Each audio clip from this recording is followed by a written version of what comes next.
네, 전국에 계신 연고대 편입 수험생 여러분, 안녕하세요. 저는 독편사 편입논술학원에서 연고대 편입논술을 대표 강의하고 있는 김현수입니다. 제 수업을 기다리신 수험생 여러분들이 많으셨을 텐데, 제가 드디어 올해 5월부터 수업에 복귀를 해요. 그와 동시에 굉장히 중요한 초대 손님 한 분을 모셨는데요. 바로 2025학년도 연세대학교 경제학부 수시논술 합격생입니다. 84.2대 1이라는 압도적인 경쟁률을 돌파하고 당당히 연세대학교 경제학부의 편입 논술이 아닌 수시 논술로 합격한 학생을 모셔서 오늘 너무 좋은 얘기 같이 해보도록 하겠습니다.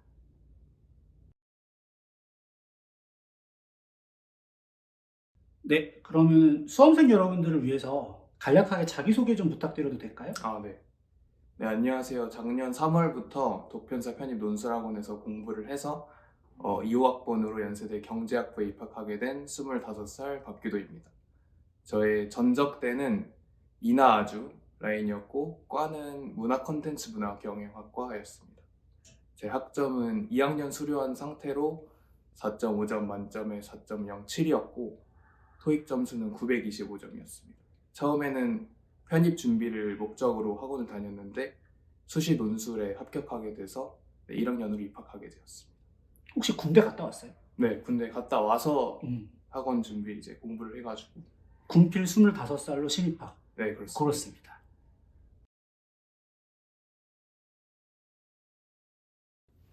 네. 그럼 우리 학생 같은 경우에는 원래는 연고대 편입에 도전했다가 수시 논술로 합격한 케이스예요. 그쵸? 네, 맞습니다. 그러면은 처음에 어떤 계기에서 연고대 편입 도전하게 됐는지 한번 말씀해 주실 수 있나요?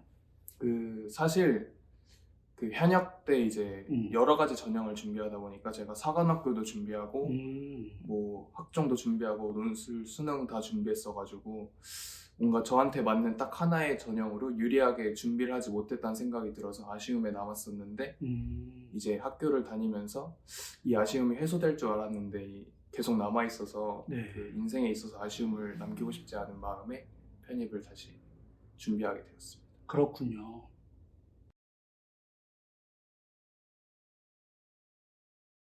네. 그런데 사실 연고대 편입 도전이 작년이 처음이 아니었고 2년 동안 준비했었죠? 네, 맞습니다. 맞아요. 그러니까 편입 재수를 한 거죠. 그렇죠.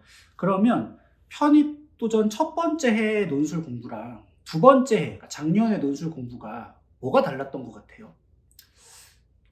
첫 번째로는 음. 공부량이랑 공부 환경이 좀 차이가 났었던 게 네. 첫 도전 때는 제가 8월부터 공부를 준비를 했어요. 그리고 학교를 다니면서 공부를 해가지고 뭐 중간고사나 기말고사 그리고 자기소개서도 처음 쓰는 거라 거기에 시간을 좀 많이 투자해서 오롯이 논술 공부에 집중할 시간이 없었는데 두 번째 도전 때는 좀 더 논술 공부에 오로지 매진할 수 있었던 것 같고 두 번째 공부 때는 필사를 했어요. 답안 필사. 네, 답안 필사를. 첫 해는 안 하고. 첫 해에는 제가 도전을 했는데 이게 정작 적다 보면은 생각 없이 그냥 흐르는 대로 글만 적는 듯한 기분이 들어서 효율이 떨어지겠다 하고 공부를 안 했었는데 이제 필사 공부를 하면서 쌤의 논리나 변별력을 확보하는 그런 스킬들을 직접 체화할 수 있었던 게 되게 좋은 차이점이었던 것 같고 마지막으로 학교에서 원하는 답안의 방향성이나 변별을 확보할 수 있는 그런 방식들을 제가 끊임없이 고민하고 답안에 녹여내려 했던 게 큰 차이점이었던 것 같습니다. 첫 해도 저희 학원에서 제 수업을 들었었나요? 첫 해는 다른 대형 학원에서 아. 수업을 들었습니다. 학원도 한번 바꿨었고. 네. 뭐 그런 차이점이 있었다고 합니다.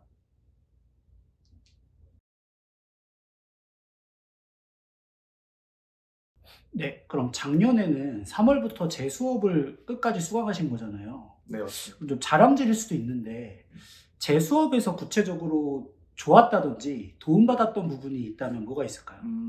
일단 선생님이 음. 논술을 접근할 때 강조하시는 방식들이 저희가 쉽게 이해하고 체화할 수 있는 그런 방식들이에요. 수험생의 입장에서 이해하기 쉬운 방식들이어서 선생님의 수업을 믿고 따라가다 보면 선생님이 적용하는 방식과 유사하게 답안을 풀어낼 수 있다는 게 좋은 점인 것 같고 두 번째로는 현실적이고 정말 솔직하게 답안을 평가해 주시거든요. 나쁘게 말하면 팩트로 때린다는 얘기인데. 그죠. 팩트 폭행을 해주시기 네. 때문에 그 논술을 하면서 자기 위치를 정확하게 알 수가 있어요. 근데 좀 너무 뼈 때리지 않았어요?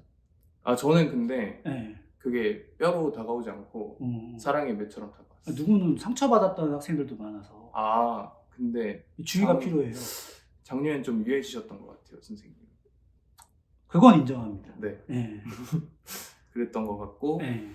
마지막으로는 그 논술이 답안이 이제 학교에서 원하는 답을 써야 되잖아요. 그쵸. 그래서 그 원하는 답이 무엇인지를 정확하게 파악하는 게 중요한데 선생님이 그걸 정확하게 파악하고 계셔서 네, 그 점이 되게 도움되었던 것 같습니다. 근데 사실은 논술이란 게 추상적인 영역이라서 이 네. 수강생 입장에서 저 선생님이 학교 측이 원하는 답안을 정확하게 구현하는지를 네, 판단하기가 쉽지가 않잖아요. 네, 그렇죠. 근데 어떤 점에서 그런 신뢰를 할 수 있었어요? 일단 선생님이 네. 선생님을 비롯해서 그 선생님의 학생들이 정말 많이 합격을 했었고 합격 실적. 네, 합격 실적 일단 보장해주고 저부터 4번 붙었으니까. 그렇죠. 네. 그리고 선생님이 논술도 수학이라고 네. 강조를 하시거든요. 맞아요. 그러니까 뭐 여러 가지 선택지가 있지만 최선의 그 점수를 얻을 수 있는 답은 하나다라고 이렇게 명확하게 말씀해 주시는데 그런 명확한 수업 방식이 도움이 되었던 것 같습니다. 그럼 처음에 이제 수강 등록을 할 때 네. 저라든지 학생들의 합격 실적이 많은 참고 자료가 됐겠네요. 그렇죠, 그렇죠. 그걸 보고부터. 역시 논술 강사는 실적이다. 네, 그렇습니다. 아, 간결한 결론입니다.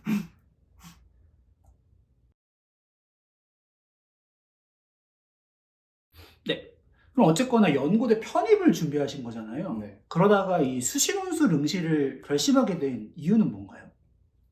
사실 그 첫 도전 때 제가 실패를 했잖아요. 그쵸. 그때 이제 좀 그 1년 동안 이제 2번의 논술 시험만을 위해 준비하는 과정이 엄청 허무하다고 생각이 들었거든요. 기회가 적으니까. 네, 그리고 수능은 이제 문제를 풀면 네. 이게 좀 확실하게 틀려도 그 보완할 수 있는 기회가 있는데 논술은 개요를 내리면서 그 짜는 하나하나의 선택들이 합부를 바로 판가름해버리니까 맞아요. 하나 망하면 거기서 게임이 끝나니까. 네, 그래서 굉장히 허무하다는 생각이 들었는데 이제 수시 논술은 제가 논술을 준비하면서 얻을 수 있는 또 하나의 소중한 기회라고 생각이 들어서 기회를 한 번이라도 더 확대하는 차원에서 네, 응시를 하게 됐다. 네, 원래 사실 수시 논술 지원을 고민하고 있었는데 네. 현수 쌤한테 여쭤보니까 이제 지원을 하는 게 좋겠다라고 말씀해 아, 제가 하라고 주셔가지고. 그랬어요? 네, 그렇습니다. 확실해요? 네. 진짜로? 네. 알겠습니다. 그래서 이제 지원을 하게 되었습니다.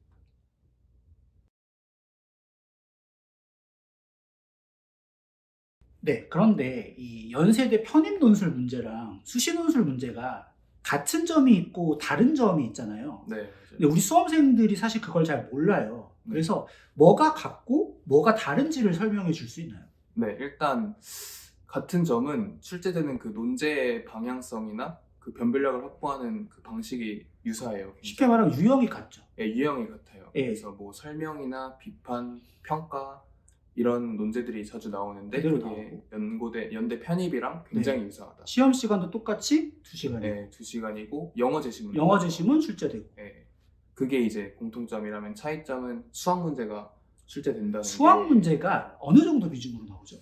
그 2-1-1-1-1-1-2-1 이렇게 네 문제 중에 맨 마지막 세 문제가 일반 논술 문제고 한 문제가 수학 문제가 수리 있죠. 문제. 그렇게 있습니다. 네, 그럼 많은 수험생분들이 가장 궁금해하는 게 그 수학 문제인데 네. 일단 수학 문제의 출제 범위는 어떻게 돼요?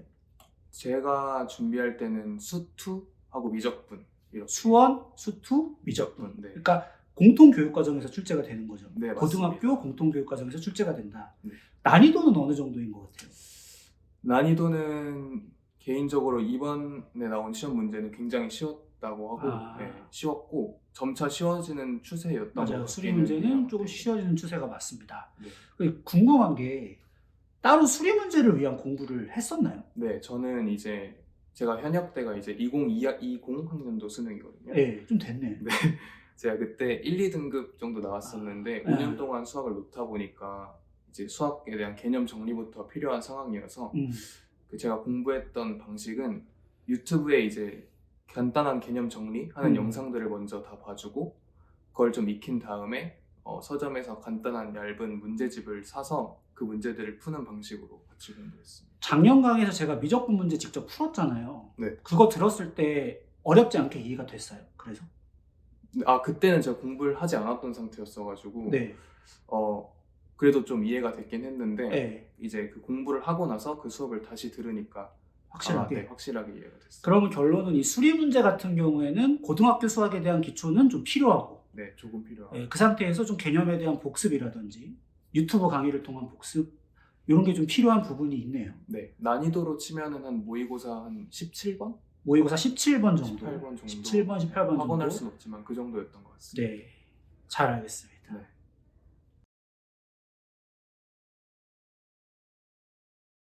네, 그런데 연대 수시 논술 같은 경우에는 경쟁률이 편입 논술에 비해서 굉장히 높아요. 네. 경제학부가 84.2대 1이었고 네. 경영학과는 100대 1이 넘었었죠. 네, 맞습니다.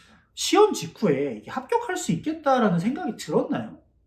사실 제가 제일 걱정을 했었던 건 수리 문제라 이제 음. 수학 논술 시험이 끝나고 나서 커뮤니티를 봤는데 제가 썼던 답이 정답이라는 수학 문제가 그런 여론이 있어가지고 아, 그걸 보고 나서 내심 해볼만 하겠다라고 생각을 하긴 했었는데 네. 정말로 제가 합격할 줄은 몰랐고 합격했을 때 기분이 어땠어요? 제가 그때 알바 끝나고 집에 가는 길이었는데 네. 버스에서 울먹이면서 집을 갔습니다. 와, 진짜 감동이 네. 장난 아니었겠네요. 네, 그렇습니다.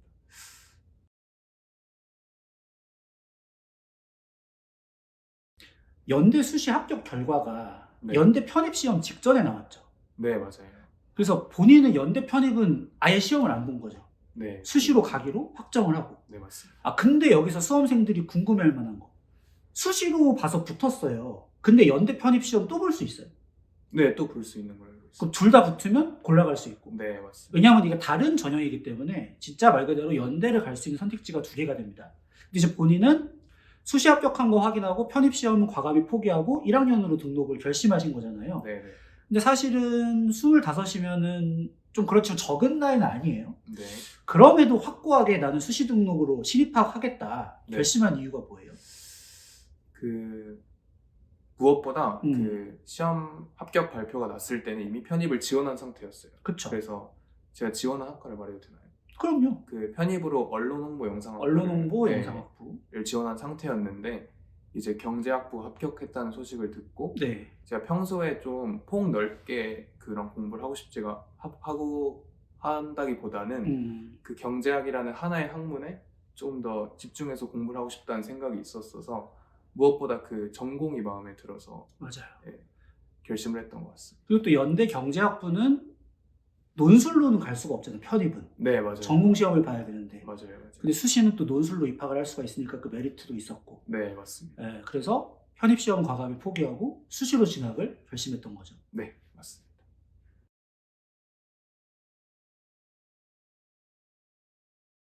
자, 그래서 25살의 나이로 연세대학교 1학년 신입생이 됐어요. 네. 지금 송도에 살고 있죠. 그래서 네, 맞습니다. 혹시 본인이 나이 제일 많아요? 동기 중에? 그 96년생 누님이 한 분 계셔가지고. 역시 세상은 넓다. 네. 너 어떻게 어린 동생들이랑 학교 다녀보니까 어때요? 이번에 현역으로 입학하면 06년생이라고. 06년생 여러분 25학번입니다. 그래서 한 4-5살 차이 나더라고요. 아니 차이 안 나네. 전 되게 크게 느껴졌는데 네. 다행히 애들이 그렇게 크게 느끼지 않고 네. 저를 사촌 형, 사촌 오빠처럼 대하고 있어가지고 친하게 지내고 있습니다. 꼰대짓 안 해요? 제가 자제하고 있습니다. 잘하네요.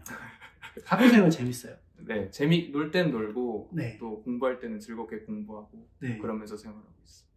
네.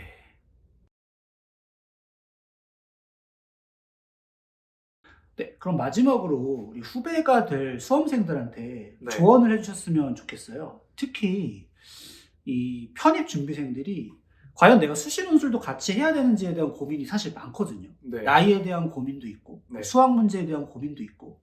근데 본인이 이제 경험해본 입장에서 우리 후배 수험생들한테 어떤 조언을 줄 수 있을까요?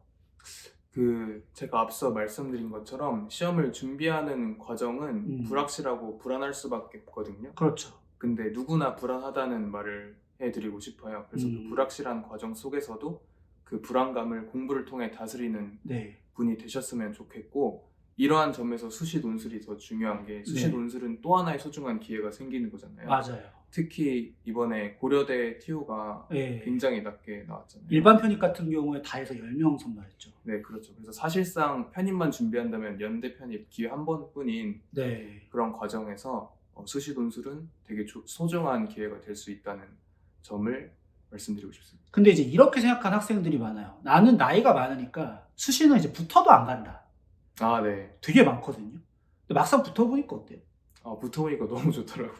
이게 항상 사람은 화장실 들어갈 때랑 나올 때랑 생각이 다르다. 네. 그러니까 일단 그런 거는 붙고 나서 고민해도 늦지 않다. 네. 실제로 제가 강의 시작한 이래로 연대 수시 붙었던 학생들이 다 수시로 갔어요. 한 명도 빠짐없이. 너무 만족해. 네. 결론은 붙고 생각하자. 네, 맞습니다.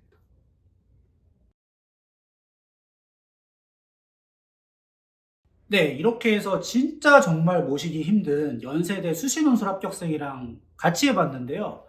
제가 마지막으로 진짜 강조드리고 싶은 게 그거 같아요. 선택의 기회. 이게 사실 편입 영어는 하나 공부해서 10군데, 20군데를 시험을 볼 수가 있거든요. 근데 논술은 편입 논술 딱 2개잖아요. 저는 이 2개를 3개로 만드는 것 자체가 그냥 엄청난 기회라고 생각을 해요. 그래서 올해 같은 경우에는 진짜 연세대 수시 논술은 그냥 다 응시했으면 좋겠어요. 수학 못해도 응시하세요. 좋은 경험이니까. 네, 그렇게 말씀을 드리고 싶습니다. 자, 그럼 우리 마지막으로 수험생분들한테 화이팅 하면서 마칠까요? 네. 자, 연고대 수험생 여러분, 화이팅! 화이팅! 감사합니다. 근데 우리 이제 인터뷰 끝났으니까 네. 진짜 그냥 편하게 하고 싶은 말 있어? 수험생들한테 어. 현수쌤이 어차피 다 편집될 거야. 이번에 결혼을 하셔가지고 더 유해지셨을 거니까. 아닌데? 아니에요? 더 이렇게 따따로 유해지셨을 거니까. 살 빠지지 않았니? 살은 많이 빠지셨어요. 그치? 네. 12kg 뺐어. 훨씬 결연해지셨어요. 그래서 파이팅 하시고. 욕을 덜 한다? 욕은 무조건 덜 하시겠죠. 아닐 수도 있는데. 그러면 네. 갸름해진 현수쌤이랑 논술을 공부할 수 있는 기회가 있다. 네. 그거와 다르게. 그렇죠. 언제 다시 안 갸름해질지는 모른다. 갸름해진 현수쌤이랑 공부할 수 있는 흔치 않은 기회니까 다들 와서 열심히 공부하셨으면 왜 좋겠어요. 앞으로 계속 결혼할 건데? 그럴 리가 없습니다. 그래?